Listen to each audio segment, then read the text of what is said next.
ইফতারি করার আগ মুহূর্তে আমরা যে পেঁয়াজু, আলুর চপ, বেগুনি এই যে সাজায় রাখা হয় ডিজাইন করে, এইগুলো রেখে যখন দোয়া করেন, এই দোয়াটা আল্লাহ শুনে খুব। আল্লাহ বলে, কিরে ফেরেশতারা, ঘটনা কি? এত খাবার কেন? আল্লাহ রোজা রাখছে। কি চায়? আল্লাহ ক্ষমা চায়। তো খায় না যে তৃষ্ণার, তো আল্লাহ আপনার ভয়।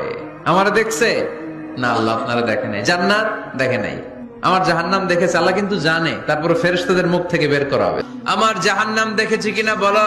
ফেরেশতারা বলে, না জাহান্নাম দেখে নাই। আমার জান্নাত দেখেছে কিনা বলো, জান্নাতও দেখে নাই, আপনারেও দেখে নাই। আল্লাহ এবার খুশি হয়ে যাবে। আমার খুশির জন্য, আমার ভয়ে তৃষ্ণার্ত ক্ষুধার্ত সামনে খাবার হাত বাড়ালেই খেতে পারে, আমার ভয়ে খায় না, আমার ক্ষমা চায়, আমার কাছে ক্ষমা প্রার্থনা করে।